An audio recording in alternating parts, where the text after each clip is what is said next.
कन्हैया को पूरा श्रृंगार धरो हमारे पास। बोले हाँ, किशोरी जी को आज श्याम सुंदर बना दे।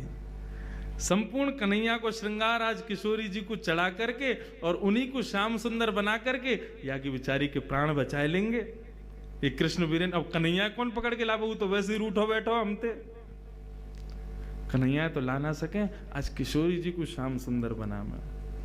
और महाराज समस्त गोपी गई और जाकर के वो सबरी पोटली खोली, ठाकुर जी को सबरो श्रृंगार निकालो। किशोरी जी से बोली आओ बैठो, और सबरे महाराज वस्त्र नीचे पजम्मी पहनाई, ऊपर बगलबंदी पहनाई और बना करके पूरा कृष्ण स्वरूप धारण करायो। किशोरी जी को टिपारो जैसे ही धरायो है, सिर पर जैसे कन्हैया अपनो स्वरूप धारण करें वैसो स्वरूप श्री किशोरी जी को धारण करायो है समस्त गोपीन ने। आहा, जैसे ही किशोरी जी अपनो रूप धारण, मतलब ऐसा किशोरी जी ने जब कृष्ण स्वरूप धारण कियो तो उनको देख करके मानो ऐसा लग रहा है कि आज श्याम सुंदर गौर सुंदर है गए। श्याम सुंदर को जो रंग है, जो श्याम वर्ण है, वही गौर वर्ण है गए हो। इतने सुंदर किशोरी जी लग रही, कोई भेद तो वैसे है ना, दोनों एक से ही दिखे, बस वो श्याम है ये गौर है। लेकिन उनको देख करके ललता विशाखा भी एक दो बार स्वयं को संभाल रही है। अरे अरे बहन देखियो, मुंह को तो मूर्छा आ रही है, किशोरी जी इतनी सुंदर लग रही हैं, इतनी बढ़िया लग रही है। अरे या स्वरूप को धारण करके श्याम सुंदर के सामने चली जाए तो श्याम सुंदर भी मूर्छित है कि गिर जाएगा। ऐसा सुंदर स्वरूप। जैसे ही किशोरी जी श्याम सुंदर को स्वरूप धारण करके भवन से निकली, सामने कन्हैया गोपी बने बैठे। अरे मेरे कन्हैया दिखा दो, मैं कन्हैया के बिरहणी, और ऐसे रो में। जैसे किशोरी जी आई, ललता विशाखा, अरे चल रोवे मत, देख ले, देख आ गए श्याम सुंदर। जैसे ही श्याम सुंदर ने किशोरी जी को अपने भेष में देखो, आहा, नृत्य करने लगे।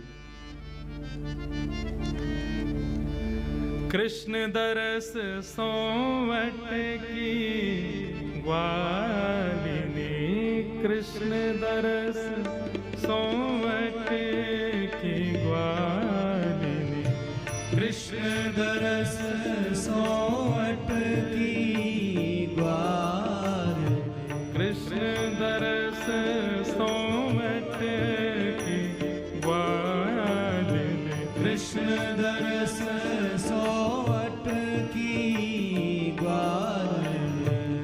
बार बार पन घट पे आवती, बार बार पन घट पे आवत, बार बार पन घट पे आवती, बार बार पन घट पे आवत, सिर जमुना जलमट की ग्वालिनी, सिर जमुना जलमट की ग्वालिनी, कृष्ण दरस सोवट की ग्वालिनी, कृष्ण दरस सोवट की ग्वालिनी।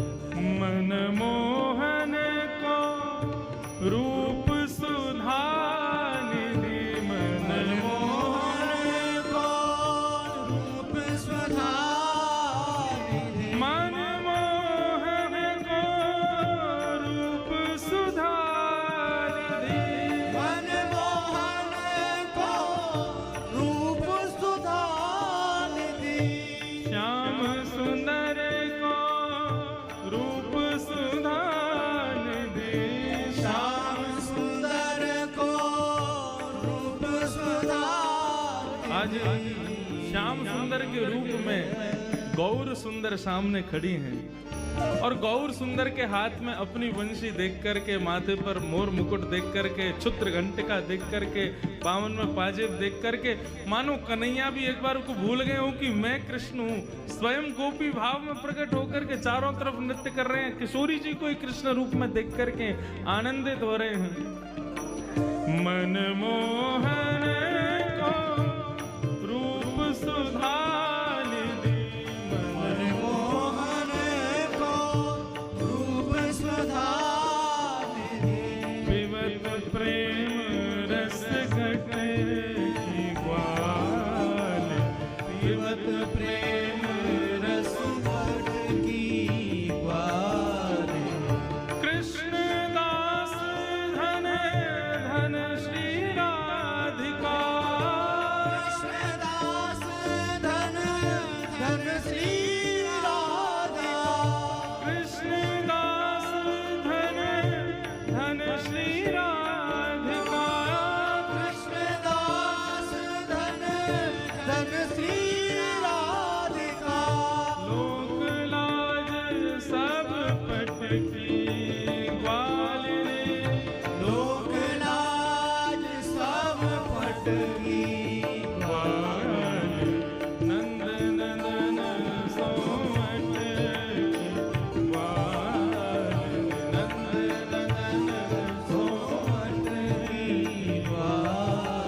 विरह से कातर होकर के चारों तरफ नृत्य कर रही है। अरे श्याम सुंदर, अरे नंद नंदन, अरे यशोदा नंदन, अरे ब्रज उर चंदन, मैं तो तुम्हारे दरस के काजे कब से भटक रही हूं, मेरे प्राण निकर जाएंगे, हे कन्हैया आके मुंह को हृदय से लगाए लो। ऐसा कहकर के जब विरह भाव में आई वह गोपी, कृष्ण रूपी गोपी, इतने में किशोरी जी दौड़ करके गई और जाकर के वह गोपी को कृष्ण भाव से जैसे हृदय से लगाया। और ठाकुर जी बहुत देर तक तो हृदय से लगा करके रहे, लेकिन जैसे ही नेत्र खुले सामने ललता विशाखा दिखी और ठाकुर जी को याद आ गया इनने जो बात कही थी कि तुम श्रृंगार लेके दिखाओ तो हम जाने तुम नंद नंदन के लाला हो, तुम यशोदा के लाला हो। ठाकुर जी ने किशोरी जी को एक हाथ से पकड़ो, यहाँ से मुकुट उतारा और दूसरे हाथ से हाथन के गले के सबरे श्रृंगार उतारे, क्षुद्र घंटे का खींची, सबरे पाजेब लेकर के और अपनों सिर से घूंघट हटाए करके विशाखा से बोले ले करके जा रहे हैं अपना श्रृंगार और तू रोक के दिखा। ललता विशाखा पीछे पीछे दौड़ी, श्याम सुंदर लेकर के अपना श्रृंगार दौड़ करके भागन लगे नंद भवन की ओर।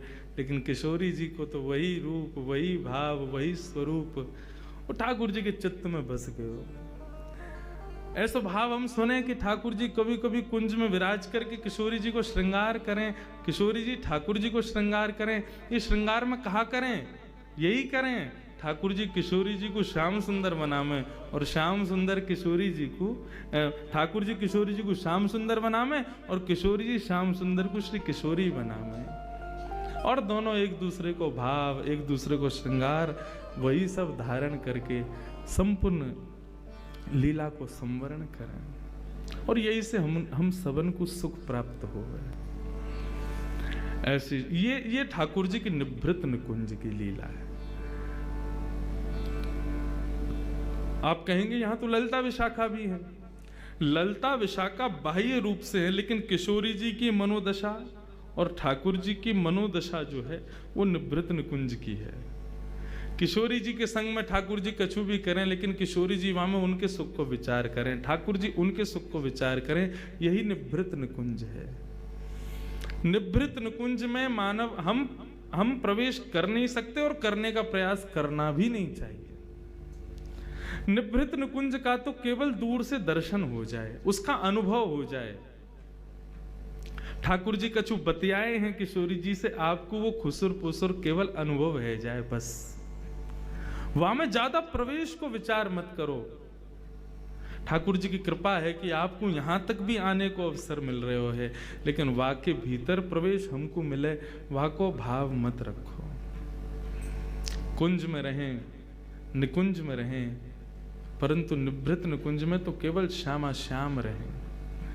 वो उनके सुख को भाव है, वह को विचार करो और वही विचार से श्री किशोरी जी को श्याम सुंदर को मनाओ।